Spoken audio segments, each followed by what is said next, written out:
Okay, this part's important. I have 4 of these bamboo mats. Sorry.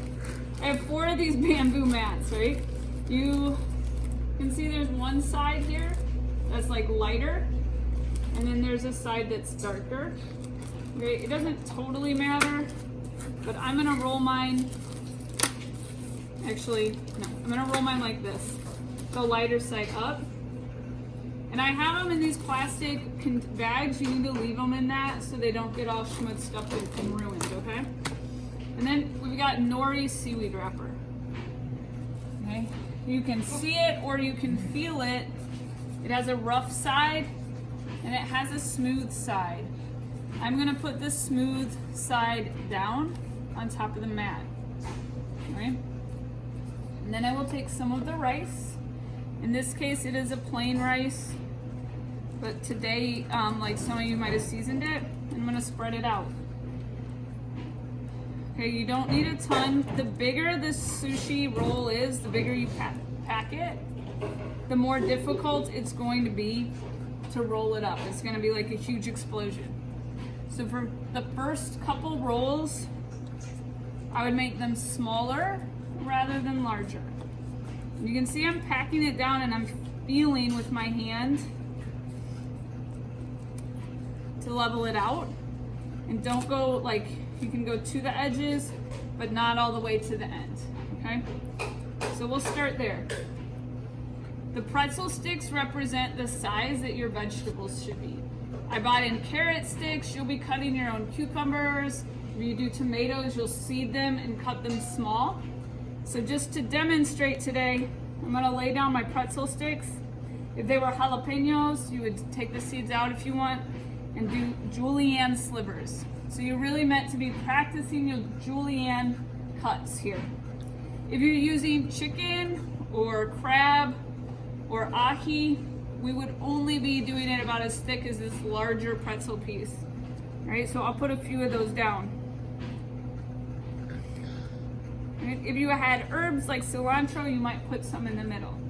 Here's the important part. I'm now going to start wrapping. If we remember burritos from earlier, it is a similar technique, except I'm not going to fold it in. So I'll use the bamboo. I'll pull everything a little bit closer to my body. And my first fold is very important. See that? I fold it over. This mat is up a little bit. I'm not going to roll the mat into the sushi. And now I kind of tuck it back with my fingers, all right? From there, I can pull the mat up and push the sushi over a little bit. And you can kind of keep inching it forward, each time tightening to make sure that you're getting the seaweed wrapper and the rice tightly packed. Otherwise, when we go to cut it, it's gonna explode. Okay? You can see here I have a little bit of my seaweed wrapper left open. Some of you might have rice exploding out. If you do, you need to sweep it away so you can finish this roll. All right? A little water, a small amount of water there will help it seal to itself. Okay? And then what I like to do is let them sit for maybe 5-10 minutes before I slice them. I would like to do a spicy or a crunchy topping. These are panko breadcrumbs and I'll have them out on the back table. A little bit of oil, do not drown them in oil. And you can share with another person if you want. I'm gonna put them in the pan. And you want them to kind of all look like wet sand, but they should not be drenched in oil. At sushi restaurants, this panko becomes something, if you've ever seen it, you can roll the outside of the sushi in. The next wrap I'm going to do, the rice will be on the outside, right? And the sushi wrapper, the nori wrapper, will be on the inside, and then I'm going to roll it through this crunchy topping. Okay? You can also add spices to this. So I'm going to pack that down in about the same size as I did the sushi wrapper. This one is more difficult. So it takes a little patience, and if you don't spread this out thin enough, if it's too thick, it'll crack apart. And if it's too thin, it'll also crack apart. So it takes a little more patience and practice. Here, do you mind just leaving it off 1 minute? It'll only take me 1 minute. Still, I'm gonna put shiny side down, like this. And I'm really pressing it into the rice. It'll absorb the moisture to the right from the rice, and they should adhere together. Okay, our imaginary food. Cucumbers, maybe cream cheese slivers. If you do cream cheese, you want that to be in slivers as well. And then I'm gonna start with my first wrap. Get my fingers here and really tuck that in. And then I'll keep coming forward.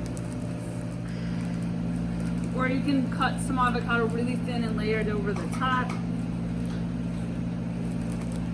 Okay, you can see how the rice is starting to come through. And that should be what I see on the top. So for those of us that like just chicken and rice, even in the morning class, there'll be some, you might do a layer of rice packed down, some chicken on the top, roll it up, and then you could even come back and do some crunchy topping like this. Thank you. So I got some here. And notice I'm working on a tray so I don't make a huge mess on the table. Everybody should work on a tray tomorrow.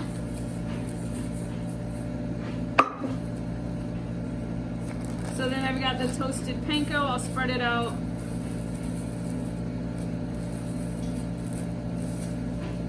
And pack some into the rice. And again, you want to let it sit and chill. You can put it in the cooler. When you're slicing it, your Santoku blade, you can sharpen it, it should work good. Go back and forth. I'm gonna have to press down because I have pretzels in there. But you should get a nice clean cut. If you are not sawing back and forth and just pressing down, you're gonna smush everything out. Still using a claw technique to go through. And then to present them, we should all put them on a little plate with our sauce and kind of line them up like this. Or you could stack it and put dots of sauce or garnish your plate that way, okay? Wear gloves the whole time. It's a ready-to-eat food.